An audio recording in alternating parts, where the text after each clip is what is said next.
I would really like for everyone who's teaching BCE 101 to use this, please, instead of making your own syllabus. I think you should manage your course schedule however you want to, but this online syllabus, as clunky as it is in some respects, at least is easily available to students, and it includes everything that we are supposed to legally include in the syllabus. So I'm going to click Manage, and that will actually take me to a menu of courses past and present.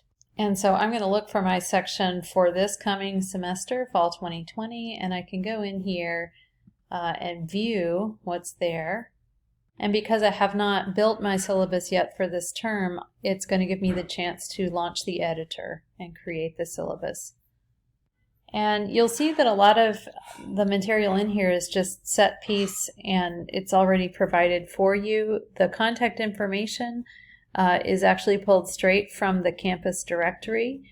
And so if you want to add additional formatted text below that about maybe your office hours or where to find you most easily this semester, you can add some additional information there. I also encourage you to make sure that your campus directory information is up to date. I'm going to cancel that for now. Then you'll see that the mission of the College of Education, BCE 101, sits under the College of Education.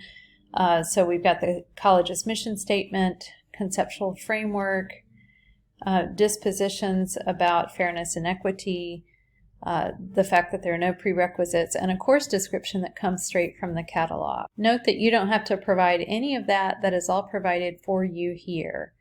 That's followed by the required text, and that's kind of an import from the Soup Store website that we interact with.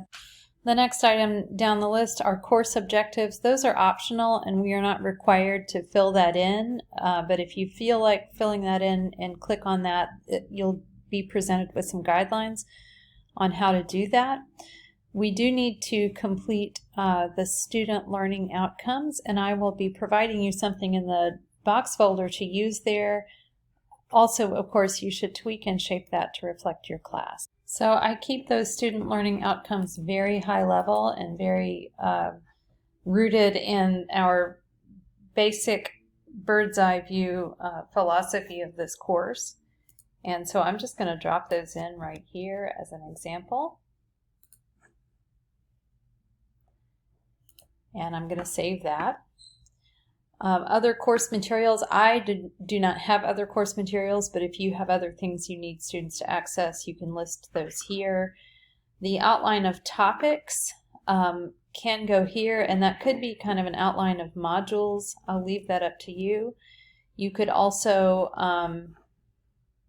but you can also just drop that entire table that is your course schedule into here, which is what you see I've done in this case. Exams and assignments. So for exams and assignments, I just kind of outlined for students what they'll be graded on here. So here under exams and assignments, I am referring students back to the course schedule for specific dates and deadlines, but I am spelling out for them daily journaling, reflections, weekly assignments, some weeks, outside class involvements, a final project, and then ongoing grade for attendance and participation. I can just save that. So under the grading policy, I tend to put a lot of information there because I just want to have some place where expectations are in writing. And so I break down by percentage all of the elements of the course here so that students understand the relative weights of everything. And then I have some language about expectations for each item beneath that. It is on the strict and firm side, and I encourage you to, if you want to use this as an example, it's fine. As I said, I'll put the material, the text in a document for you to access in Box, but you should absolutely make this your own. This is your syllabus, not mine. And I tend to start really firm at the beginning of the semester, even though that's not really my style, and then loosen up later. It makes for a much better semester than starting loose and then getting looser. Because my policy on missed work is really covered under grading policy. I just put in a statement to that effect to kind of refer them back to that so that it's all of a piece. That's just my way of doing it. So I apologize. The dogs are barking and things are getting exciting at my house. And I just can't seem to find a perfectly silent space. The attendance policy is reflective of UA in that I expect students to miss no more than 3 classes. And I don't really break down a big difference between excused and unexcused absences as far as I'm concerned. Absences are for illness and emergency, and if you bring me an excuse, great, and if you decide to take the day off, fine, but once we're at 3, we're done.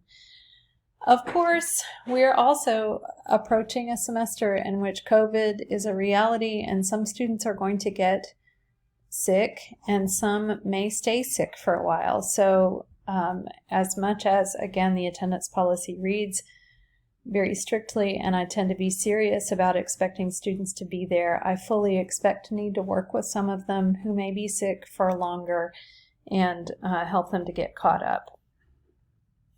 The notification of changes here is a set piece that comes in the syllabus package, and then on down the list: misconduct, disability, severe weather, pregnant accommodations, religious observances, statement on duplication of academic work, plagiarism, in other words, and UA Act are all set pieces that come in the syllabus.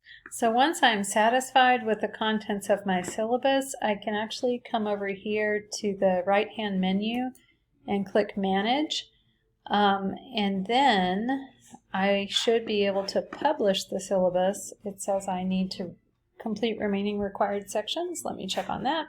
So by scrolling through this content menu, I have identified that what I was missing is in the other course materials category. Since I don't really have any specific in mind, I'm going to say that additional materials are provided within the Blackboard classroom space, and leave it at that. And now I should be able to publish my syllabus.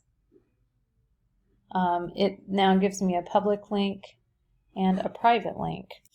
So I'm actually going to follow the public link, and that takes me to my formatted syllabus.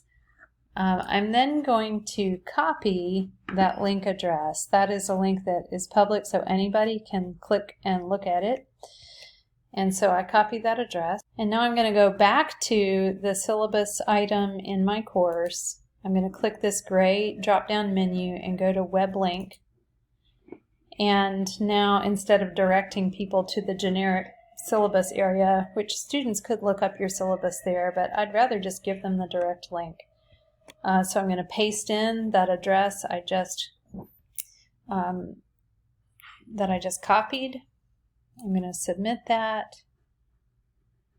And now when I click syllabus, it's going to take people directly to that syllabus. And if I were to decide before classes started that I wanted to go back into the editor and make some tweaks or changes, I know I need to add my office hours. I'm going to go back in and do that before classes start. That one dedicated link will continue to take students should continue to take students back to that syllabus. All right, thanks.